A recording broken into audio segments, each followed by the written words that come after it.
Good morning, everybody. Thank you for joining us today in this session where the IBF Career Advisory team will share more tips to help you in your career planning journey. We will have Adrian Wu, Senior Career Advisor, to start this session. Should you have any questions during the session, please feel free to post them via the Q&A function found at the bottom of your screen. Without further ado, I shall pass the mic over to Adrian. Over to you, Adrian. Okay, good morning, everyone. Thank you for joining us on this wet and cold Friday morning. My name is Adrian. I'm one of the career advisors here at the IBF, and with me is my colleagues. And just basically, we are here to share with you some of our thoughts, share with you some of our tips, but also to just have a very open session with you pertaining to questions you might be having, issues you might be having, thoughts, speculations about the job searching process and so on and so forth. And so we don't have that much time, but just a very quick overview of the agenda. I'm going to be shortly handing this over to my colleague Ellen, who's going to talk to you a little bit more about the coaching relationship. For those people who have never worked with a coach before, what the relationship would look like. I'll jump back in again and tell you about the four kind of like tools or stages, whatever you want to call it, that would be very, very helpful in terms of your career journey. And then pause for some questions. And then before we end, we'll talk also a little bit about mid-career switching, and if you're thinking about it, what you should be looking out for and how you should be thinking lah. So yeah, I'm just going to hand it over to Ellen shortly, and then we will just take any questions anytime that you have anything. Okay, just feel free to write into the Q&A function, and we will try our very best to answer as many as we can. So without further ado, pass it over to Ellen. Hi, thanks, Adrian. A very good morning to everyone who joined us this morning, and welcome to IBF Careers Connect. And today, before I pass it back to Adrian, my colleague, to continue the topic for today regarding any questions for career, FAQ and concerns. Let me start. To share one of our career connects services is career coaching that we provide to people, job seekers, and also people who would like to join the banking and finance industry. So sorry. So I'm going to just a quick one, explain a little bit on the career coaching, so that before you engage us for this service, you roughly have some expectation and what to what you're supposed to prepare, and how would you be how can a career coach help you in terms of your career search. So let's start. A career coaching, basically the definition is between a professional coach which help you in terms of helping you in your career management. So in the whole process, you'll be looking into a career coach to give you clarity to see where would you be in right now in part of your career.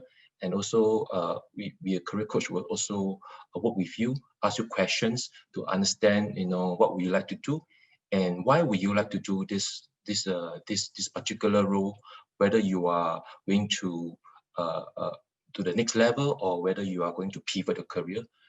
All this will be discussed, and then at the end of the day, we will be looking into assessing your strength and what are the gaps that in your to achieve that particular goal. Yep, the next slide, please. Thanks. Like I mentioned, how would the session looks like? Once you register with us, you'll be assigned a career coach. A career coach will meet up with you on a particular day and a time. At this moment, we are doing a virtual career session. So to be on time, sometimes it can be back to back for a career coach. So to ensure that you don't miss out some of the in order for you to have enough time to have that conversation with the career coach, make sure that you are on time on that. And during the session, career coach will probably understand about your situation. And then, of course, at the end of the day, they will work together with a plan and create steps. So it may not be just one session. It can be 2 or 3 sessions along the way to help you. At the end of the day, is to help you to get your career goal, to help you to reach your career goal. Yeah. The next session. The next slide. Of course, you will come in every session, you put in effort, you also put in your time, and that is your commitment. And you also wish to see, your return of investment. So the ROI for this career coaching will be your commitment to the relationship with the coach. So for this coaching to be effective, there are three areas: the ROI, which is the relationship with the coach. This, as a coach, I always share with my candidates or job seeker that, when we discuss things, do be genuine, do be transparent to let us know, the area of where we can help you, so that we are able to see the blind spots that you are not able to see, and help you to work on that area. The other area is also the ownership, commitment to the ownership. Uh, for coaching to work, you need to take accountability towards your goal. So what do I mean by that is, be on time, uh, whatever actions or whatever task is given to you, ensure that it is being done. Make sure that you're working towards. Make sure that you have a good communication with your career coach. Keep closely together, talk to them, and then work towards your goal. And the third thing is commitment to your insights. What do I mean by insights? When you come for a coaching session, do have an open mind, because when you have an open mind, you tend to learn better, you tend to see better. And the whole idea here about coaching is to help you to, to see quickly and learn quickly, so that you can refine the path, or to refine the things that you're going to do, or you want to work on it, to increase your opportunity in your job search. So at the end of the day, whatever we are doing as a career coach to help you in your job search, our heart is to help you to land in a job or to achieve your career goal. Yep. Thank you very much. I pass it back to Adrian. Okay, thanks, Alan. Okay, so next slide. As I was mentioning, this is it's about you, and it's unfortunate that we can't see you, so we can't see, or we can't really hear, or we can't make this as interactive as we want to. But we're gonna just try to see whether or not these slides, kind of answer some of the questions now. Okay, so please bear with us if some of the things I'm about to share are things that already. Perhaps you can still glean some insights from what I'm about to say lah. Okay, so when we do workshops, when I do workshops, I always try to make stories and analogies, and I love this slide because I'm a big Marvel fan, DC fan, and it's all the concept of the Fantastic Four. So for those who know, it's a family. I think they're going to be doing a remake of the movie. The Thing, the Human Torch, Invisible Girl, and Mr. Elastic, right? Mr. Fantastic. They all come together to work together to overcome adversity, and each of them have their own special thing, special power lah. Okay, so the Fantastic Four in this case doesn't really refer to the four career coaches in IBF, unfortunately, although we are pretty fantastic, if I can say so. It actually refers to these four elements that are undeniably part of your job search process, no matter what. Each of them play a specific part. Each of them is very, very important. And basically each of them will guide you through specific stages, through all the way through what we hope to be an outcome of employment. Okay, so I'm just gonna do it one by one. I'm starting with select the resume. So I think the disclaimer here is that if you've worked with other coaches as well, people have, coaches have different interpretations of of what a wonderful resume looks like, and so on and so forth. So I think that for yourselves, you should be guided by your own logic and your own sense of comfort when when you design a resume. But for us, a resume is short and sweet, so keep it short and sweet. KISS, right? We don't believe it's a full disclosure document, so you don't have to write your entire life history in there. That's not what the resume is for. When you do get a job, I think the first thing that the company will do is actually give you a 15-page full disclosure application form to write in, and then by all means go ahead and fill everything in. So the resume is not really a disclosure document. It's more like a marketing document. Okay, so it's supposed to bring out the most attractive bits of you. For anything else, call me in for an interview, right? So we always try to say, if you can aim for 2 pages, if you can, and then yeah, so we see a lot of people doing a lot of career summaries and objectives as well. I mean, personally, I'd say those are optional. Okay, so if you write a career objective and it's very very targeted, that's great. I mean, it shows that you're targeted, but it's also quite limiting if you're open to other options. So if you say, oh, I want to do this, I'm a dedicated professional and I'm my area and I want to do this, then possibly the company might not consider you for anything else, even though you might be open-minded. So I think using things like objectives, use it carefully. Yeah. A lot of times people ask us, must we customize uh, resumes to every job? The answer is yes lah. Um, unless of course it's the exact same job. There should always be some level of customization done to your resume. I was just sharing it with someone yesterday that myself, when I apply for jobs, I actually look at the job description and then I look at what they ask for in order one, two, three, four. I actually try my very best to engineer my resume according to one, two, three, four. So I give them in order, not just address it, but I also try to give it in order. So that's why someone like myself, I've got at least 100 versions of my resume. And then if you open it, you'll see there's not much difference. But if you peer into it, you can see, oh, he actually moved one bullet point up, one bullet point down. There's this bullet point is changed, something else went in. So I take great care um, in um, in customizing my resume, and I encourage all of you to do the same as well. Yeah. Okay. So that's the resume. Research, right? Very, very important. You need to do research on as much as you can. You get called for an interview. First thing I would do, I would ask, can I know who my interviewer is? I go straight to LinkedIn to go and find out what the interviewer's background might be. For myself, I think it's useful because if I can find out what kind of background this person has, I may or may not be able to predict some of the questions or some of the perspectives or angles that he might be asking me, or he or she might be asking me questions on. Of course, I need to be very fluent, not say fluent, but I need to know what I'm applying for, right? I know it sounds like, of course you need to know, but I think a lot of times people just apply, but they don't really internalize the role that they're applying for. So I think it's very important to look at the role, also look at the company, and generally the industry. So from broad go deep, or from deep go broad. Interviewer, the role, the company, the industry. All right. So try to educate yourself in that, because um, um, all of the information, right, will help you in playing a defensive game when you go for an interview.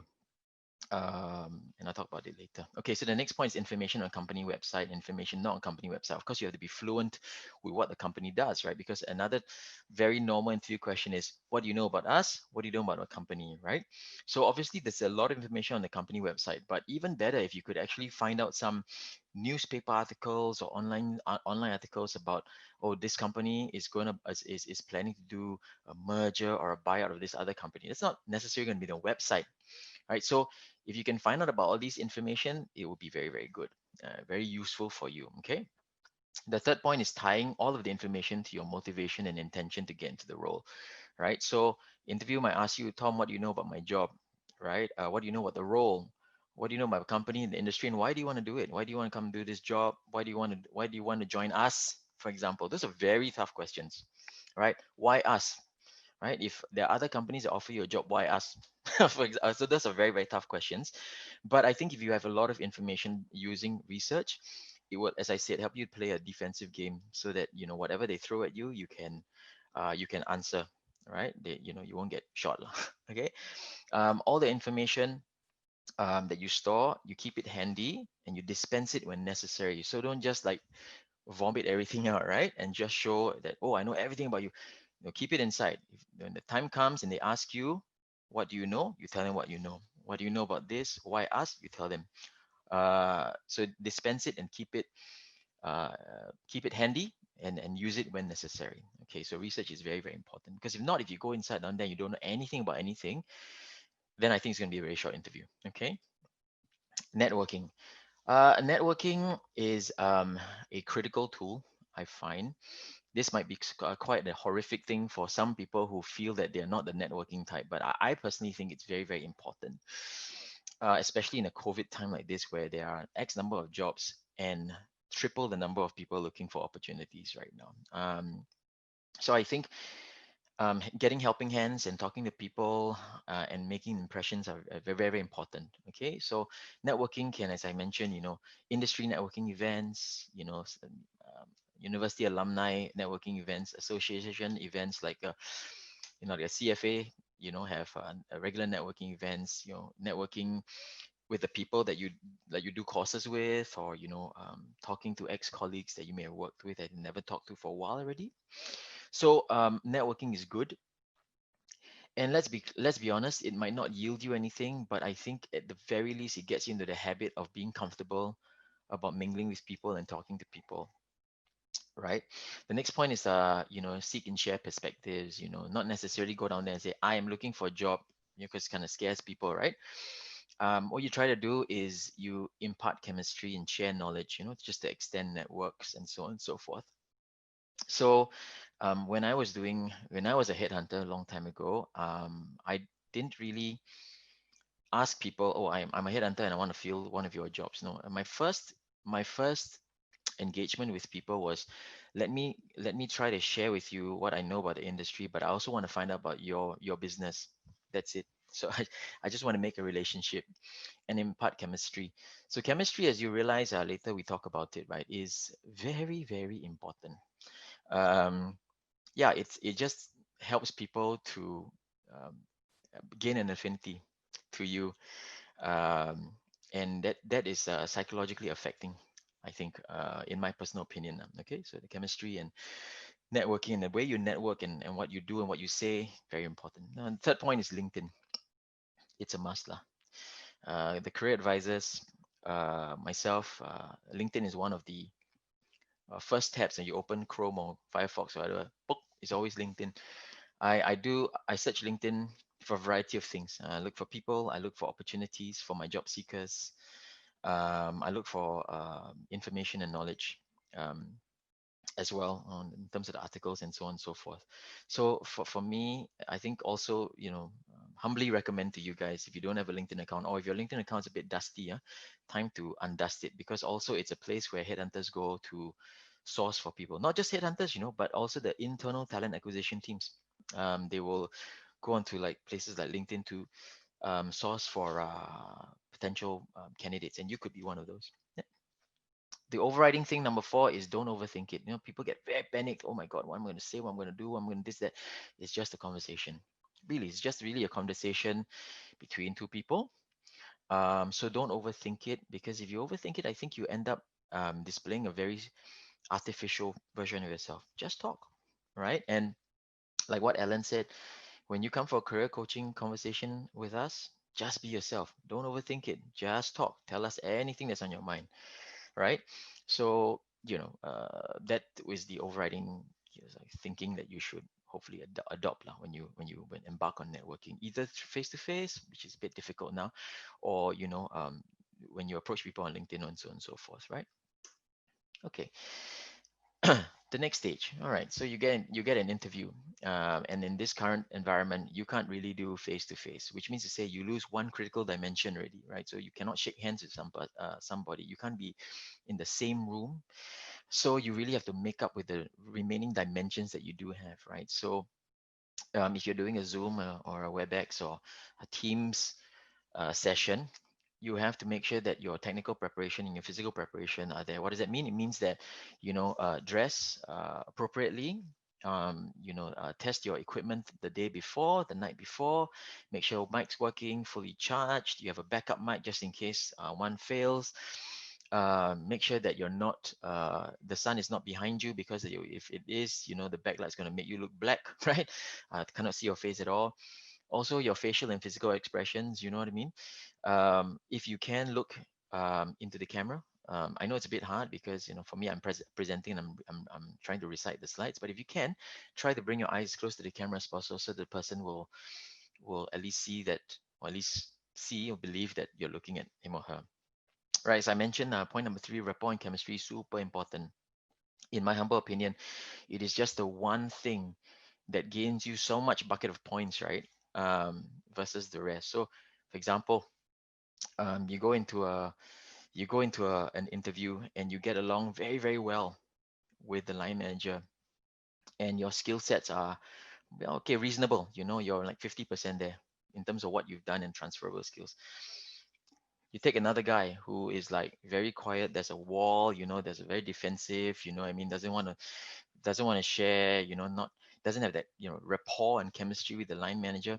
Also 50% there. Definitely the first guy will progress. I would even argue that I've seen occasions whereby it's so important that even the person has less than 50%, right?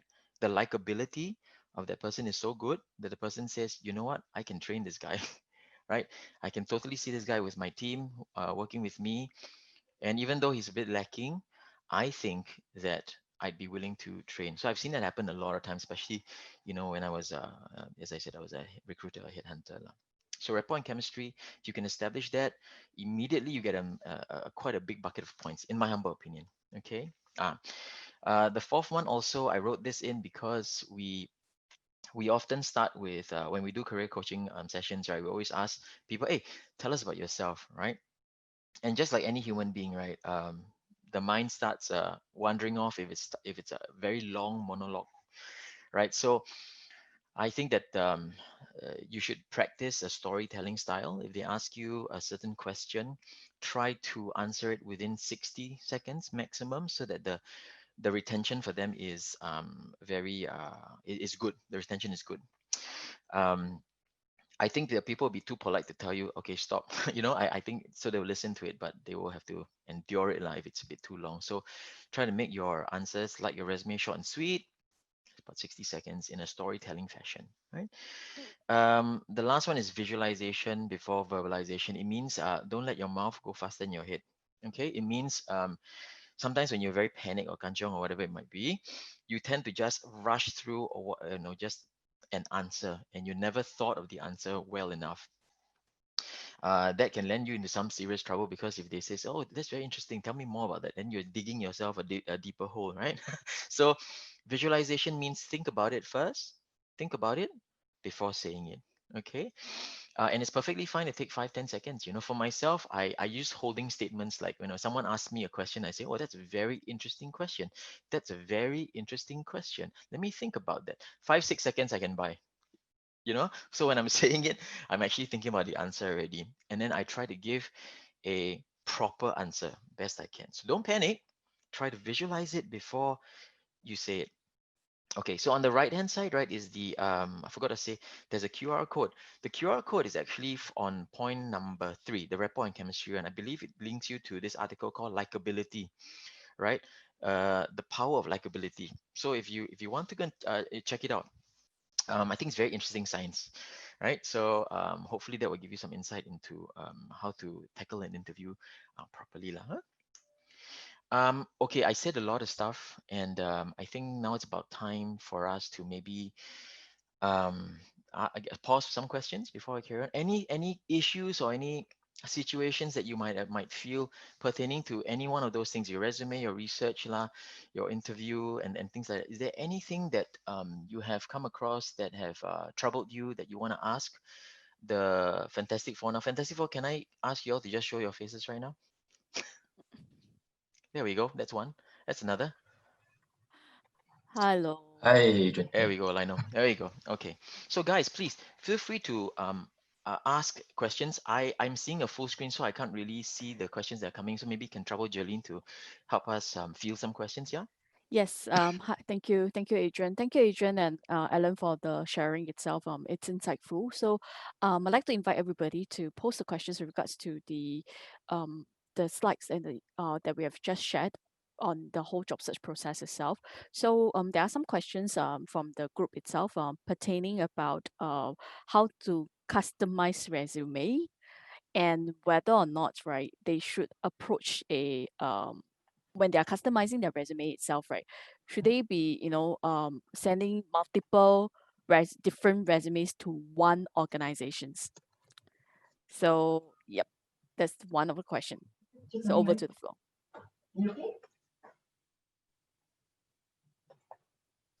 Hello. Oh, sorry, I muted and I didn't know how to unmute myself. So if you're applying for multiple roles, so the logic for me at least, I don't know about my colleagues, right, is that in general, right, the roles shouldn't be so different, right? If you're applying for a role, the roles shouldn't be something like, oh, I'm applying for investment banking, and then I'm applying for compliance. Of course, on the surface, you definitely have to have two resumes, but then when you think deeply about it, why on earth is that happening in the first place, lah? You know what I mean? So, Mm. um, for me, if you are applying for a job or a number of jobs, the job should be similar to each other. Investment banking, first choice; corporate finance, second choice; and structured finance, third choice. All these three, I think you can use reasonably. Choose one resume that addresses the whole idea of a front office investment banking can ready.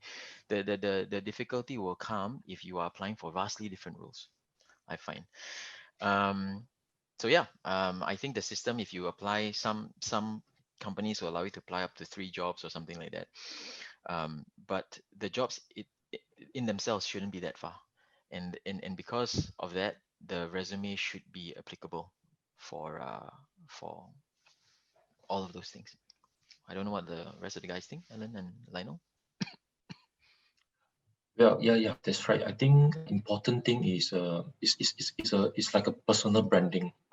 You know, you want to let the hiring manager know who you really are and what you represent based on your career experience and your work. So if you're going to do a very big difference, then you have two different branding, and it's so difficult to see, which is the one that that you are representing yourself. So it's important to look into, even if you're applying for the same a couple of roles in the organization, I do advise my job seeker, make sure that it's something related to what you do and something very closely, not to pivot it too far away that you have two different profile, and that will be a very confusing, and it invites a lot of questions from especially the HR and the hiring managers. Yeah, Right. Thank maybe you, my the other Alan. colleagues. Yeah. Yeah, Lionel, what about your comment on this itself? Yeah, I like the word you use in branding because you know, this is your personal branding, right? So it is good that you remain focused. So the roles should be similar so that one resume should suffice because it will be kind of, you can say that, oh, I'm good in multitasking and everything, but it's always good to let the hiring manager knows that you're very focused on this role, you're very interested in this role, you're very passionate about that role. Right. Okay. Thank you. So I think our three career coaches has actually spoken that I think that the takeaway on this itself is to answer the questions of this particular participant. First thing first, if you're gonna apply for multiple roles within the organization, it is important that your branding needs to be aligned, right? And then meaning to say that the role should not be vastly very different lah. Otherwise, your branding will be very hard. That one you can say that I can do this, which is something very different that I can do the other thing. So this is going to be very tough for the hires and employers to understand your resume. So I hope that this answer. So I think the next question that I saw a couple of questions related, right, which is the part about if I'm very experienced, I have over 20 years of experience in the industry itself, right? How do I customize to only show relevant skills in the resume? That's one. The other question that is also related is that how then when we customize this resume, how can we get across the ATS itself? So any comments from our coaches here? Maybe I just comment first. Okay, so if you're looking into, I mean, you have wealth of experience, 25 years, 20 years of experience. Do really check the job description. If it's you have to make sure that it fits the requirements is important. For example, if they're looking for someone that is a couple like 5 years or 3 years experience, and then probably that's something that you may want to consider, that with a similar job role and you're applying something that is 3 to 5 years experience, then there will be a junior role compared to you being a senior role. So that is something that you need to consider when you want to apply for that Okay, so coming back to the resume side, some resume is important to do a target resume. Yes, it is correct. You need to show your relevant skills into particular to the job JD.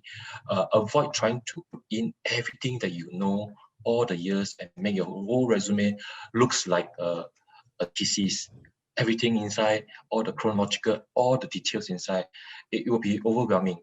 You need to do you need to make it more like a resume rather than a CV.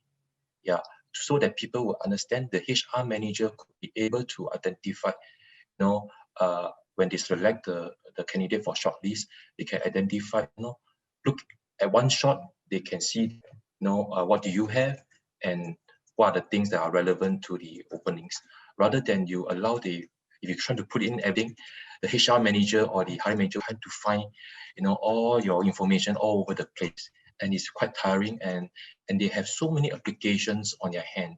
So it's important that you portray, you show that whatever skills that you want to present to the hiring managers and what you want to tell them about you for that particular role. Yeah.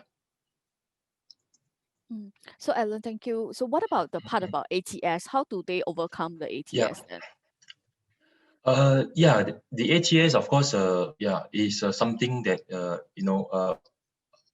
well, I always advise my job seeker, if there's a role in the, first of all, you need to ensure that your resumes do speak that language with the particular role.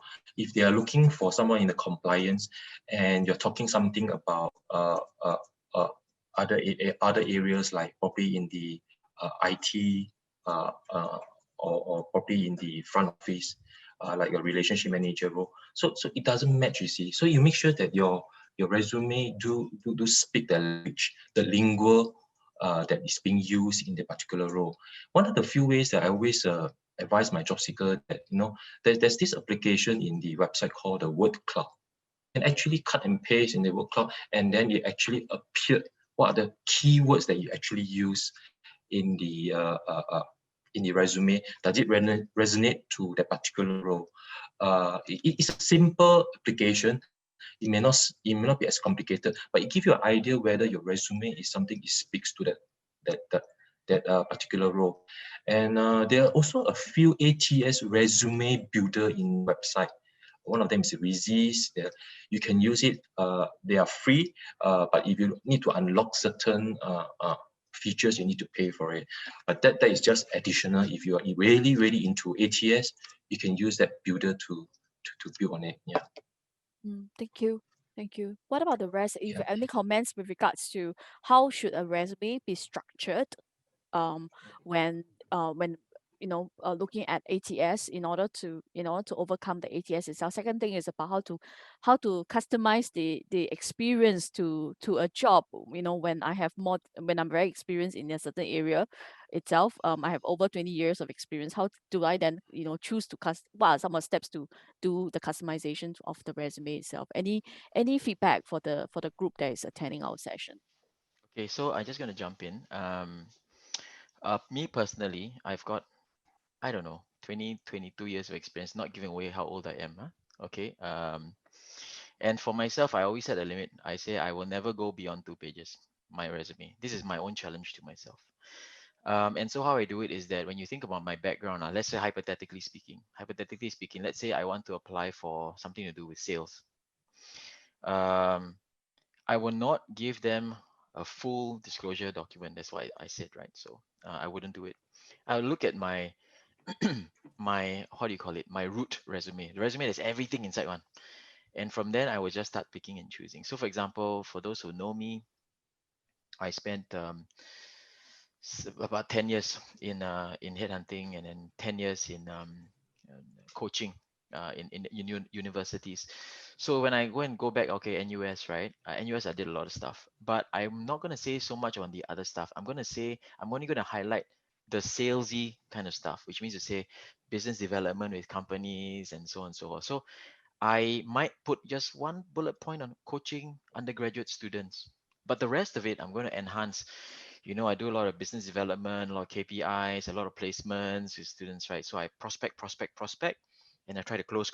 Same, it kind of looks like sales, For me, the recruitment background really helps me because it was sales, 10 years, it was definitely sales. So for myself, I would try to highlight it because, as I said, I will write as much and as richly as I can, but I will not go beyond 2 pages. This is something I do for myself so that it's easier for someone to read and read it fast. And again, that's why I'm always a big fan of like customizing resumes. So I will never give someone everything. I only give you what you need and what you ask for, right? In terms of the ATS, right? I think if you go on websites, obviously what Alan said, I think there's some platforms that help you create an ATS friendly resume. Um, but I think, and I think that if you work with other coaches as well, like maybe if for some of you who have gone to WSG E2I, you'll see that there are a lot of, they ask you to do a lot of keywords and competencies and so forth. I think the reason why you're asked to do that is because that's ATS friendly. So my thing is that um, the core competencies and all the things that you've done, right? I feel that maybe shouldn't be there. I mean, it should be embedded into where it occurred. Does it make sense? As in, like, I mean, like, core competencies, a brilliant communicator or whatever it is, right? Embed it to where you showed that you're a brilliant communicator. So in that sense, you compact the resume, the keyword is still there. Yeah, so that's how I think about it. And I also think that if you look at websites about teaching you ATS, they will always start with make sure you apply for jobs that you're qualified for. Right. I think if you go on website, they will say the ATS is always given a very bad reputation as the evil robot that stops you from getting in front of someone. But really, it's a system where they tweak it, right, to make sure that you are qualified for the job, lah. You know what I mean? The ATS, okay, to be honest, the ATS can be tuned to be very ruthless. So, for example, in the case of a university hiring, they can tell the ATS that anyone who specifies that the graduation date is 2022 and onwards, I don't want. Right? So it can be rude, but generally speaking, right, the system or the recruiters or whoever behind it, right, they try to tweak the system to make sure that the individual displays requisite skills for the roles. And I think also if you read, right, from the literature that I read online, they also say that um, how do you say it? Put your experience in context, lah, in context, right? And so apparently the robot is now advanced enough because it's been a long time since I played the ATS. It's advanced enough to understand or to read or interpret, where this experience occurred compared to what the inputter or the line manager is looking for. So did I even answer the question? I hope I did, Jillian. Yes. So I think, right, Okay. I think the main takeaway for the participant here is that if it's talking about structuring your resume, how do I structure myself to meet the job itself, is really about putting what is required by the job. That's one. Second point here, it's that, yes, in order to overcome ATS itself, you cannot put keywords or things that you have not done before. And the thing that Adrian has just shared is actually about flow. When you are reading your resume that you're prepared to put up from the ATS itself, right, it is not just for the robot, but it's also for the human that is behind the robot that's reading your resume. So you can put up all your keywords, right, but all these keywords, if it doesn't display in your evidence in terms of writing your context, right, how I have showcased myself in this skill that I've used, right, it doesn't make sense to the reader behind the ATS again. So I think we have answered the question for of that particular participants posted about ATS. I think I just want to move on, and also this question to Liner, right? One of the participants asked, when you post resume on career website, right, how should your resume be structured? Is there a different structured resume for career website? What's your point on this itself? Well, it depends because some career website actually allow you to post more than one resume for different roles that you want. Unfortunately, one of the more popular ones, like JobStreet, I think you cannot post different resumes. So that's why in the beginning, remember we said you need to decide, you need to be focused on what you want. What are you looking for? so that that resume that you post on that job site, is meant for that main focus role that you want to be. And as what we said, same thing, make it short, make it sweet, and then put in relevant points and put in your success, put in your achievement. There's no point giving them a resume that reflects what you do, because if you have so many years of experience, it is a well-known that you know how to do this job. That is why you have so many years of experience. So there's no point telling the hiring manager, I can do this, I can do that. So the key thing is your resume should be different in the sense that you say that I can do this, but I can do this very well. How well? Perhaps I help the company earn lots of money. Perhaps I help the company save lots of money. Perhaps I help the company save lots of time. Put down quantifiable things that is telling them of your achievement and your success story, because that's what they want to know. They want to know, yes, you can do this, you can do that, but how well can you do it? So that is what you should put on a standard, resume, so-called standard resume on those job portals that, be focused, don't jump all over the place. So if you're applying for a sales job, as what Adrian said, put in all the sales relevant things. If you apply for a backroom job, then put in all the analysis skills that you have, your negotiation skill, or your how you can, your leadership skill, your problem solving skills. So it all depends on your branding. What you need to be focused on what you want, so that you don't look like a person that is I hate to say this, jack of all trades but master of none.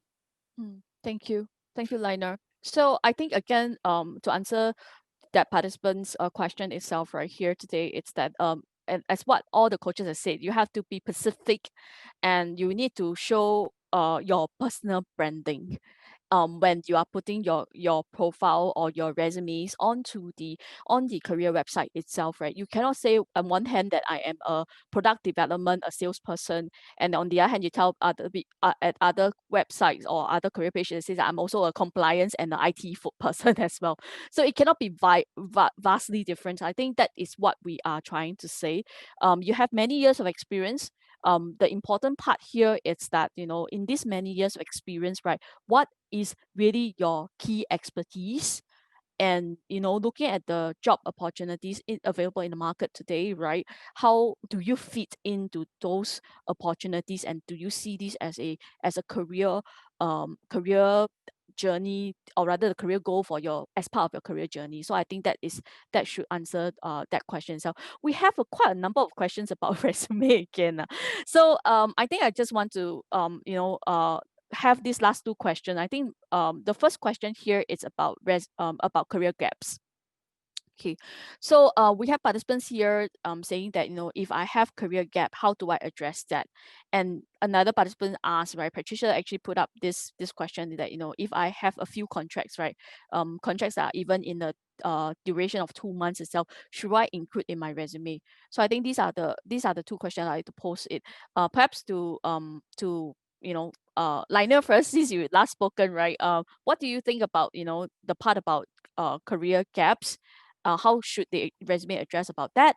Second thing is about contractual jobs, right? If short-term jobs, even for 2 months, how should it be addressed in a resume? Yeah. Okay, for the gap, let's just address it. But don't, it's always perfectly all right to just tell them. Some people like to write it in the cover letter. I think my personal preference is just write it on the cover letter that comes with your resume. Just say it in a simple, no need to go into a grandmother story or what happened. Just write, this is what happened during this year. I decided to take a break because maybe I need to look after somebody. Maybe I wanted to go for a study, or I just want a break.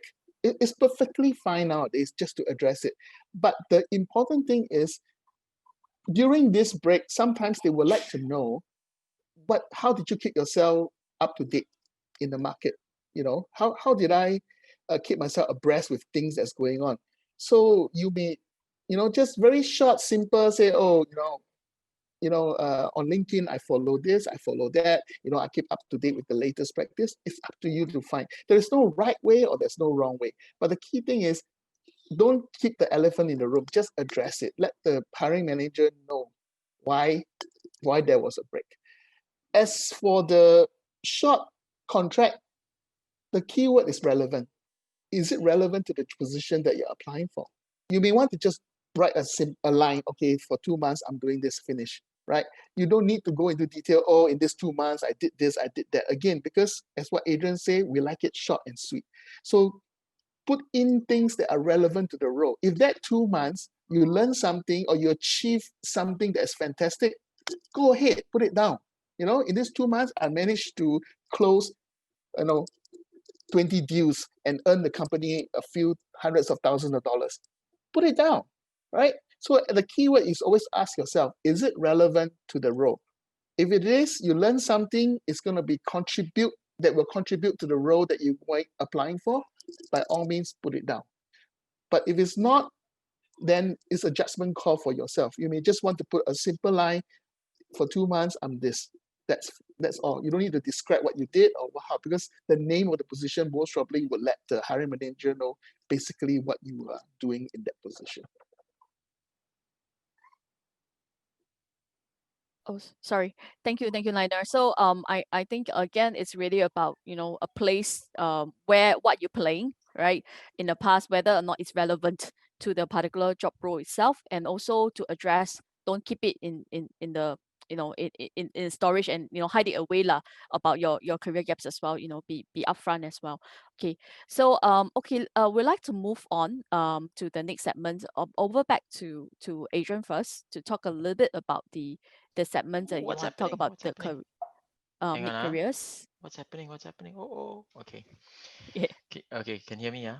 Yes. Sorry, I was just trying to attend to a Q&A. Okay, so the next section, and guys, feel free, if you want to still talk about resume, I'm gonna blaze through this section, and if you still have questions about this or some more of the resume stuff, feel free. We try to take as many as we can before we go. Okay, so we decided to add this a couple of slides because the whole world is on fire with this whole idea of mid-career changing. And I wanted to say a few things just to temper the things that you might be hearing on a broader level, ministers are saying and things like that. So the policymakers, obviously they are trying their very best, incentivize companies to create training programs and training pathways and so on and so forth. But you see, the career advisors are working with people on a day-to-day, on the grassroots level. So I'm going to be the first to say that, truly appreciative for all these pathways, and I think you should definitely explore them. But there are some things that you really need to be aware of when embarking on some sort of a change or a pivot. Okay, so here we go. Again, something's wrong with slides. Okay. When you are contemplating a switch, I think there are 3 things that you need to think about. I think an assessment of your skills, assessment of yourself, your motivations, priorities, and external factors are very important. What does that mean? It means that nothing is very linear. I want that means I just go for it. There are a lot of other things that you have to think about. Does that mean that I'm going to take a job, a pay cut? With that pay cut, can I raise my family? Is the nature of the job even me or not? The job says data analytics. I don't have a data bone in my body. Can do or not? Right? For example, right? You got to think. You cannot just say, oh, like there's a job, I will take it. That's it, game over. No, it's not so linear. So think about that. The assessment piece is very important because what might be right for some other people may not be right for you. Okay. But does it mean that, oh, with all this fintech, all this new stuff that's coming out means that yeah, it's game over for me? No, not necessary. It's always a balancing act. You see, it's always a balancing act. The analogy that I use in this section in the previous workshops, I always say roller coaster. Some people get heavy motion sickness. You go roller coaster, you sure vomit one. But it's so hyped up. Everybody say, hey, come, let's go, take roller coaster, very fun, and you get swept up in wanting to do it. But you know yourself, roller coasters make me sick, right? So the question is it overcomable? Can you overcome it? Can. Eat medicine, motion sickness pills just to have that experience. So you always have to negotiate whether or not you want to take medicine or to try to do all these things so that you can jump on the bandwagon with some others. Some people say, no, I don't want to. Some people say, yes, I will do it. For this, I will do it. Why? Because my priorities is to find a job, take care of the family. And that is my number one priority. And because of that, I don't mind if the job is not really my thing, if I'm going to probably struggle with the job, because my priority is consistency of job and feeding of the family. Then it's always a negotiation. So you got to think about it. Think about it hard. Okay. The next thing is the love of learning versus learning for earning. um, we meet candidates who, unfortunately, maybe they lose their roles, or maybe they get retrenched or made redundant, right? They pick up the new skill, but they pick up a new skill because they just love learning. They just want to learn stuff. They hear all these buzzwords, and then they say, what is Tableau? So they can investigate and then learn. And they don't really expect that after this, right, they are going to find a job, you know they when they come and talk to us, they don't say, I got this Tableau cert, oh my goodness, this is the cert that's going to get me a job. um there are people that just want to learn, but then there are some people who actually do that, right? They say, oh, I've done all of these things, I study all of these things, but I still cannot find a role. So I think that there's a difference between the two personas, and you have to also be very conscious of this, right? Because as I said, it is not so linear, right? And if you want to start studying or taking up courses, right, our recommendation has always been skill adjacency. Skill adjacency meaning, if you're an accountant and you do a lot of Excel, the next thing that if you want to learn is to upgrade yourself with visualization like Tableau, bringing Excel to the next level. It builds on your current skills and takes it to the next level. Adjacency lah. That would make you a stronger accountant or finance professional, for example. The only fear that I have for a lot of job seekers is that if you're an accountant and you've been in finance for like 20, 25 years, like this gentleman or lady who wrote in, and you say, okay, my role is being made redundant, I'm going to jump on the data bandwagon and I'm going to take a 3-month boot camp in machine learning or AI. Yeah, it might be the toughest 3 months of your life. Okay, I've got it now. Are there roles for you? Possibly. If you don't mind doing a SGU pathway, you might very well find something. You got to manage your expected outcomes, and you got to be realistic about what's going to happen. All right. If you are a total career changer, then you shouldn't expect that your salary is going to be exactly the same or even more, right? Um, but having said that, if you are a 20-year professional and then you upgrade yourself, maybe you can still maintain your salary because all of that skills is not lost. It's just evolved. Think about that. And then the last one is basically just some words that we want to share throughout the hundreds and hundreds of people that we have met. Um, the pessimist complains about the wind, the optimist adjusts the sails, right? So we don't expect anyone, or we hope that no one here is pessimistic. I mean, is it really tough times and environment? Yeah, very, very tough. There are only 4 of us, and we've seen a large increase in people who want our services. And we're going to see that increase even more. But we have to adjust our mindsets. So pessimist complains, so let's not complain. Let's try our very best, work with a career coach, career advisor, to help get you that marginal increase toward success. At the same time, the optimist, I would say also, don't necessarily be so optimistic lah. I know that's very crazy to say, but what I propose is a blend. Be a realist, right? Be Have a very, very strong reality check, you know and you can do that with your friends, your trusted companions, and also with a career advisor. But whatever it is, do not dive into pessimism or negativity, because you won't believe it, but negativity can be sensed, can be seen, can be felt. So if you bring it into an interview or what, right, you can feel it, no? So try to always be as positive as you possibly can, but also realistic about what life has in store for you and what you're trying to do to achieve that kind of thing. So we talk about Fantastic Four. Those things are going to help you. The magnitude of how they help you, we don't really know, but for sure, without a doubt, those things will help you if you get each of those things right. And then this section is about getting your mindset right, right? So yes, we are here to help you along your journey. Um, And for some of you here, we look forward to working with some of you as well. Yeah. So I think with that, there are some resources and some QR codes that you can use, that you can explore a little bit further. But should we take some more questions again? I guess, Yes. yeah, let's Yes. go hit some Yeah. questions. Yeah. So I think with pertaining to the mid-career changing itself, right? I think some of the questions that the individuals would have asked would be, one thing is that what's your guidance to, people who are mid-careers, um, that is above age 59, entering the market again. So I think there are quite a couple of our mid-career changes here.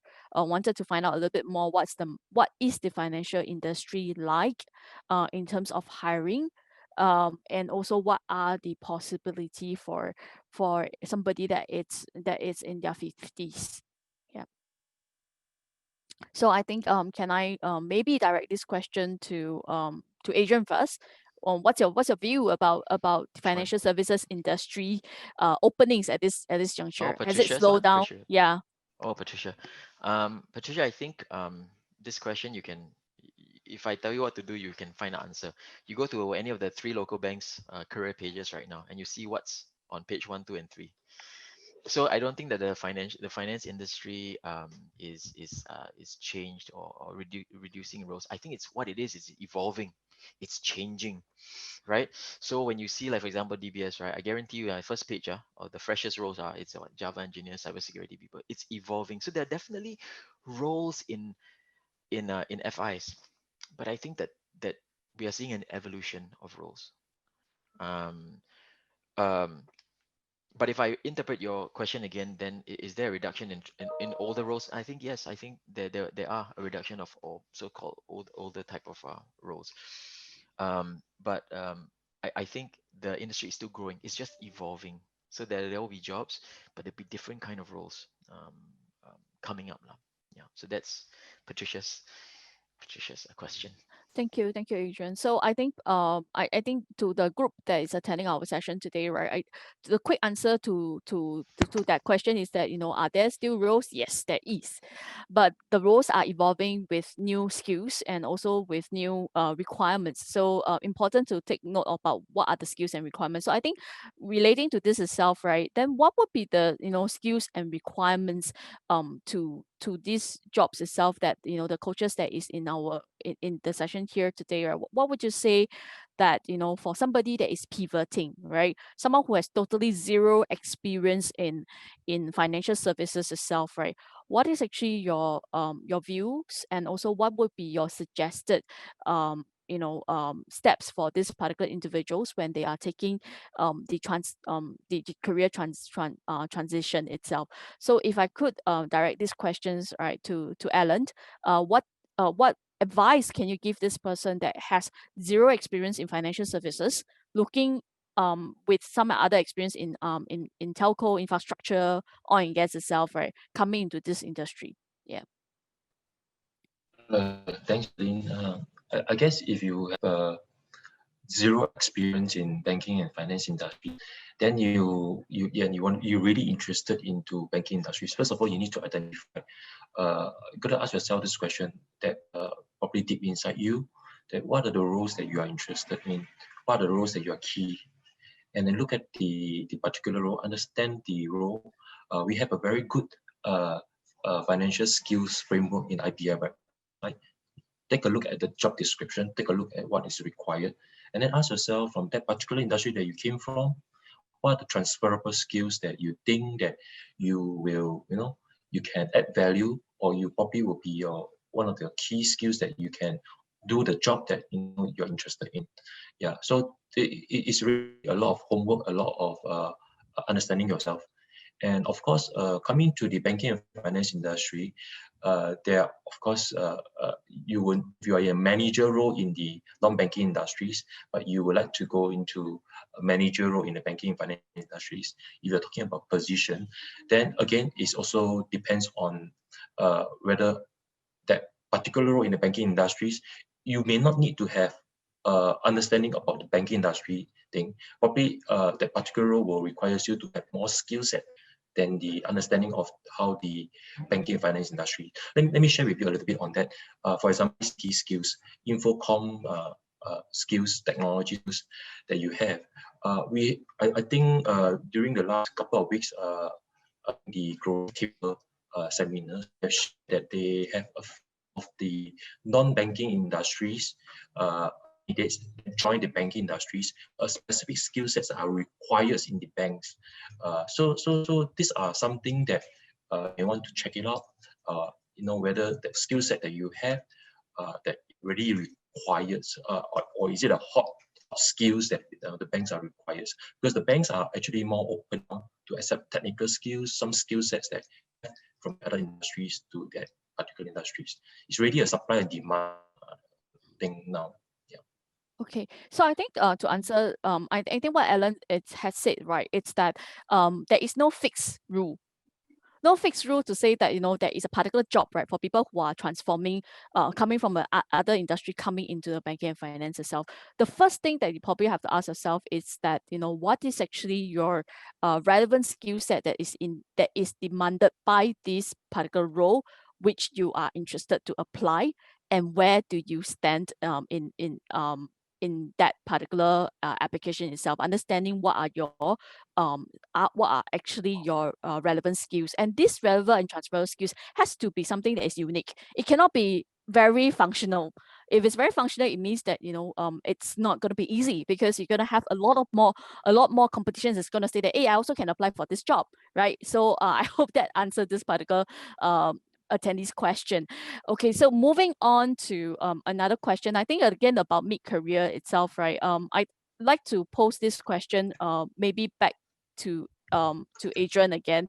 What's your viewpoint about mid-careers, age 50 and above, rejoining the job market and in the financial industry again? Yeah. Anonymous, is it the Yes, anonymous. All the everyone questions said are posted anonymous anonymous. basically. So Yes. the is it the oh, did Uh, I see where's the question? No, Oh, I you clicked it click it. away. Yeah, it says here, what's your guidance to people who are retrenched and age 59 above? Okay, so 15 and above. It's a very, if I can share a personal thing. Sorry. I was just having a conversation with my mom about what she's going to do when she retires. She's had a very blessed career, right? She's been working in the company for 55 years. And she's planning to obviously have to say goodbye, but then she doesn't want to stop working. So I think for herself, one of the good things is that number one is expectation management. So she knows that she's never going to be working the kind of role that she did for the last 50 years, and she's perfectly fine to. She told me, hey, maybe I can work in the library or something like that. We had this kind of conversation. So expectation management is number one, very very important. But at the same time also, the truth of the matter is that um, you have to understand that the jobs that that you're going to be looking for um, may be very very different to what you're used to, right? You may be start you might be starting to look at, instead of big companies which she was in, you probably want to focus on more nimble, smaller companies. Not necessarily fintech. I don't see my 70-year-old mom going to join fintech. I don't think so. But I think what I'm trying to say is that explore. Um, she's exploring things like working in associations, working, as I said, the libraries and so on and so forth, because she knows that, or she believes that these places will be more tolerant and more open of people with her years of experience and just her age for example. My caution really is this, and maybe I don't know how the rest of my colleagues feel. If you go and join a big MNC, a big FI or whatever it might be, they have a wonderful range of choices, a lot of people applying for it. And I think this also comes into, I saw another question about 55-year-old or middle management Yes, and stuff like that, right? that's right. That's right. Okay, so the issue is this, unfortunately, in my humble opinion, and this is something that my team and the guys here, we're all trying to do, is changing mindsets. It means to say, right, if uh, with the big FIs, they are very structured. The bigger the company, the more structured they are. Unless there's a very particular pathway for mid careers or 50 over 55, by and large, they're very structured. If you're 55 and you apply for a role as an associate, if you're okay with it, right, it doesn't mean that the HR people are okay with it, because the mind cannot adapt. 55-year-old associate, my associates are 23. You know what I mean? So when you have a conflict in your brain, I mean, my humble opinion only, please, better to not think about this. Let's go for the tried and tested way. And I think very often that ends up with the kind of like low hit rate.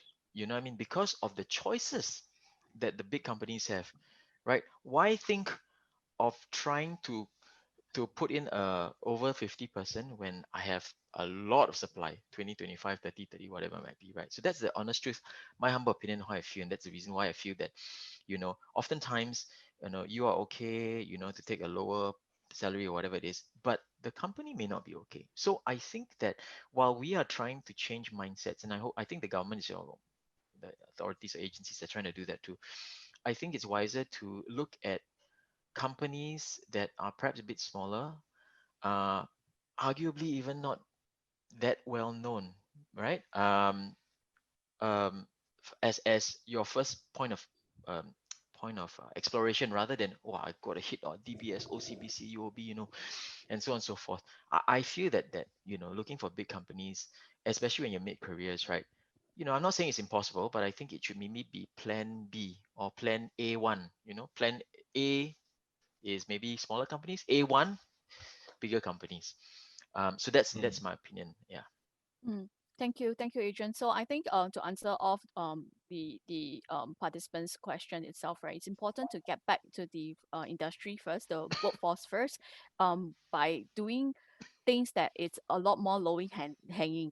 Meaning to say that, understand the supply and demand. I think a lot of the coaches earlier on did say shared this part, that understanding your competition, understanding what is actually the supply of candidates that the employers has, and the demand of candidates. So unless, I think one point was brought up, unless there is actually a program that it's already being implemented, and that it's being implemented within the organization itself, all these particular opening opportunity is actually got to do with SGUT or SGUP, which is an SG United Mid Career Pathways itself, right? You do know and very certain that this is actually something that is open for a mid career changer itself, right? And you are comfortable with the kind of allowance and the payouts that they have. I think that would be then a closer a more likelihood match for you in terms of a job search itself. So I think I'd like to move on very quickly to somebody that's very young, probably very young in the group that we have today. What advice will you have for undergraduate students or students who wanting to go into industries, wanting to go into financial industry? So I think I'd like to direct this question to Liner. What is actually your feedback and also your advice to students or undergraduate students who are entering financial industry itself? Yeah. Capital R, research. Find out for yourself what are you going to get into, right? Because you may have very high aspiration and things like that. Oh, it's a glamorous thing and things like that.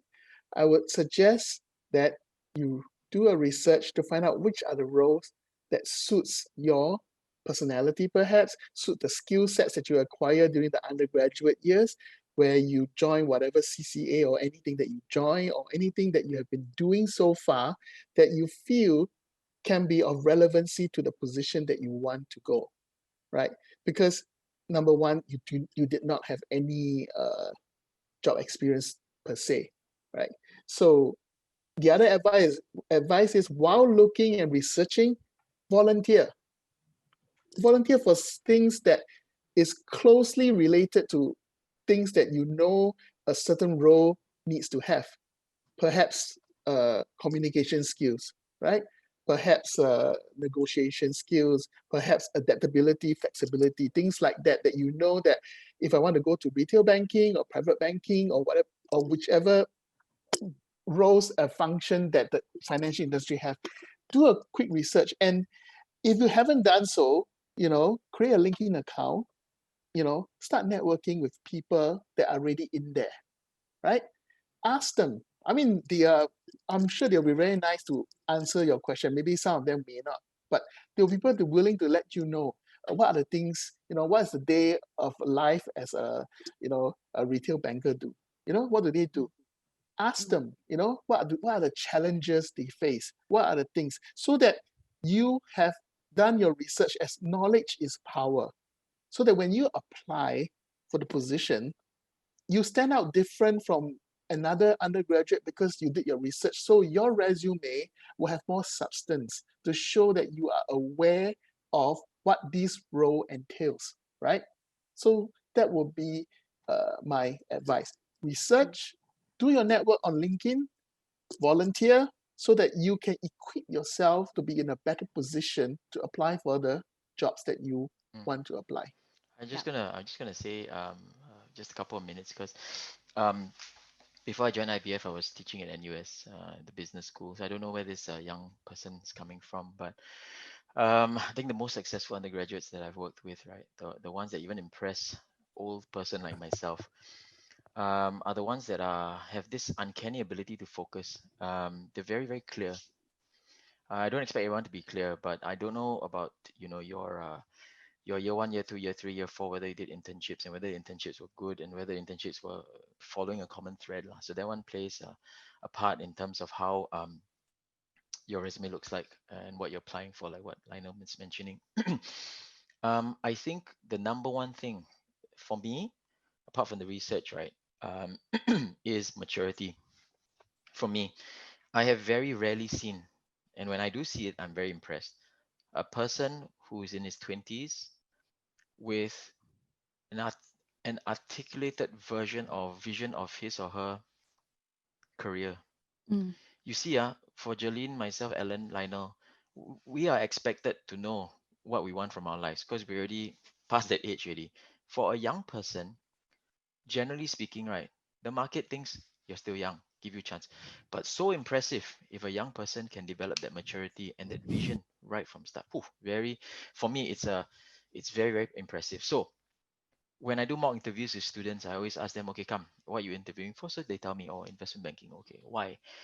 And they tell me this, that, and wow, seriously, if I was a line manager, I would definitely give this person an internship or a job because the clarity and the focus that's probably sourced from, like what Lionel said, research and so on and so forth is there. The structure of the resume and all the internships that he has done has built to this point in time. Yeah. And if I have only one job, I give to him. Right. So I think maturity and clarity of thought is good because far too often I see people, oh, my senior said that, my senior said that that place is good. So you end up going to the job that your senior says is good for you. Cannot be what? You know what I mean? So you got to take charge of your life, be very clear about who you are and what it is that you can do, and obviously your skills and what my colleagues have said. And because you are very, very good and you know yourself very well, you can say, I don't want to be a trader. I don't have the risk appetite. I want to be an investment banker because I'm great with Excel and I love doing discounted cash flows. If you're crazy, lah. I mean, I'm not sure, but that kind of clarity, that kind of knowledge, that kind of ability to translate what you know about the industry, why this and why not that, wow, to me, very impressive. So research and maturity and articulation. There you go. Mm. So I think I also want to add on that again bring one of the key term that Alan has shared earlier on, demand and supply, right? Today, if I have like over 1,000 graduates itself, right? Why do I choose you? So if I could actually also share the experience that I have being an ex-recruiter from an insurance company itself, right? One of the largest general insurance in the world. One of the graduate program that we did, right? We didn't hire people because they are good grades. Honestly, these days a lot of people GPA are very good. We even see full GPAs itself. So grades is not the main it's not the only thing that we are looking at. In fact, what's more important to us is actually attributes. Personality is what Lionel said earlier on, that you need to understand yourself also. Do you have what it takes for the job itself? It's not about you having good grades, then we will shortlist you for that particular role. Your attributes, your attitude is very important. So I hope that we answer that particular questions. So I think we want to move on to last two questions. I think first let's just address about the changing in the job market first, right? So it says here that most of the back office roles are being automated with new technologies. So what would be your guidance to people who are with business background for a career change? So maybe I like to direct this question to Ellen. What would be your advice to this person? I believe coming from a business background with some business experience, business processing experience, looking at the roles right now, might be in the back office, right? Looking for a new role right now. That's a very tough question. We really have to talk to the person, Uh, if he's from a business background, I assume that he's probably running his own business or with the frontline business development or these things. And if he wanted to go to the back office roles, then again, we need to talk to the person and see particularly why would he want to do that, and does he identify something in him that he feel that there's an interest, and is he willing to take on certain upskilling and probably join as a training program, take up some training, and to be able to enhance his passion. You see, sometimes it's just like I, I love to cook, but I don't like to be a chef. You get what I mean? So there's a passion there, and there is a work there. So it's just something that you like to not be something that you want to do. So again, you need to be very clear with do you want to, what is the reason behind do the back office. And of course, there are quite a lot of PCP program around, in fact, and a professional conversion program around.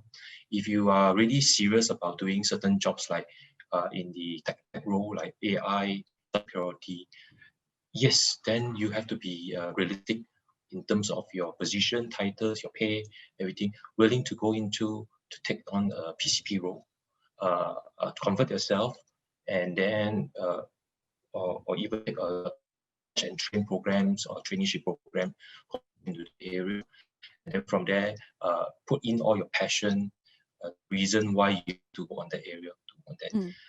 So at the end of the day, yes, you may want to speak to a career coach about this question, and it's not much about something inside you, the reason why you want to move to the particular role. I remember I was driving along the road and I saw this signboard from ITE. It said, your future begins from your within, something like that. Yeah. So it's important that if you look something in your future, it has to be something come from inside you. Yeah. Thank you, Alan. So I think, right, if you are following through the entire session, right, I think Liner, Adrian, Alan all said something that you need to find out, what is actually your intrinsic value first. But your intrinsic value proposition, right, also needs to match with your the external environment itself, right? You need to manage your expectations. You cannot, look into and say that, hey, I have a passion in this, right? But I want the next job to be there to pay me this, right? And let me do only the duties that I want to do. So that is not going to be happening, right? So I think to answer this particular person who has posted this question, I think for back office roles that's being automated right now, right? What with new technologies, the guidance to the individuals, a very quick way, right, is to actually you see all the new roles, right, with technologies required, right? You have to ask yourself that, first, are you doing that specific role first? If you are not, right, you have to get yourself in to do that particular role. Then you talk about upskilling. If you're not doing that role and you go and do a skilling, right, it probably will bring you closer, but it might not be the best option. That's what I would say, to everybody who's listening right now.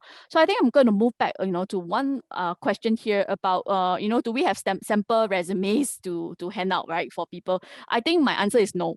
I believe all my colleagues are going to agree with me. We do not, give templates, because we never believe that one resume, there's a perfect resume out there. We don't believe in that. We think that a resume is a very unique story that every job seeker has to say. So I think I'm gonna hand this back to Adrian, to round this up before we close off this session now. Right. Yeah, we don't really give and we don't work with templates. We believe in the whole idea of teaching you how to fish, and helping you generate your own resume for your future and future resumes as well. Um, um, as I said right from the beginning, the proposition that I made was, resume short and sweet, and I just want to leave everybody with the whole idea that it is a marketing document. The purpose that the resume plays is not to get you a job. You should know that by now. It is to get you an interview, and that's it, right? So it has to be attractive enough to get an interview, especially so when you think about if you ever were in a position to hire and you're part of a very big company and you have 1,000 resumes to get through. How do you do it? You don't read one by one, ma. You don't read like 7 pages, 8 pages, and then you move on to the remaining 999. I think you will die, right? So I think one of the ways you probably will do it is you speed read, uh, just quickly get through the resume as quickly as possible. That's why we every time cite something like what 5-7 seconds are enough. That's what they give you, right? Too bad if you have 3-4 pages and then the best stuff is in the page 3 and page 4. I won't get to that. That's reality lah. So as I mentioned, when you look at the job description, start knowing yourself and it says, I can do this job. Okay, why can you do this job? Oh, because my previous company, I did X, Y, Z. Start writing it down. That becomes your bullet points ready, and you're going to keep all of the stuff for that version of the resume for that particular role. You should actually, in theory, be able to compact the resume. And I think the last analogy that I use, and then, some of my colleagues have said in some of my sessions with me, you must always think of the resume as I said, like an advertisement, right? You open the newspaper and then you see, wow, colorful. You see the car, Mitsubishi Attrage on the road. Own this car for 50,000 bucks. Wow, so cheap, and it's very attractive. Come into the showroom to have more details. That's all. Very few words. Nice picture, very attractive hook. Try to pull you in. The minute they pull you in, the sales consultant will say, "Oh yes, sir, that's no problem. For $50,000, I need you to trade in your car. I need you to take a loan with us, and so on and so forth." You see, if you put all those terms and conditions in the advertisement, I think maybe people think, "Oh, like this, I don't want." You know what I mean? But if you get them in front of you, the salesperson has a chance to try to convert you in person, just like you will have a chance to convert the interviewer in person. So the resume to me has always been, you just give enough information and then you tickle them, right? So that they'll call you for interview. And when you are there, you can defend yourself and you can try to convert it, because the resume can only say so much. Your personality, interview preparation, like what I mentioned, fantastic for, will come out. You need to be there. So the resume is hopefully just a document that tickles their interest to want to find out more. So that's basically how it is. Hopefully it's useful for everyone, not just the person that asked the question. Okay, thank you everyone for joining us. Okay, do stay connected with IBF via our LinkedIn and also our website. If you are interested in finding out about more about our training subsidies, like what the CA team has just mentioned, you can also scan the QR code. And also, of course, do sign up for our IBF alerts to receive updates on our upcoming events and initiatives. So for Singaporeans and Singapore PRs, you can also connect with the CA team via IBF Careers Connect at ibf.org.sg to find out more about job referral and our placement services. Okay, so that's all for today. Okay, thank you once again for joining us. Okay, till next time. Goodbye.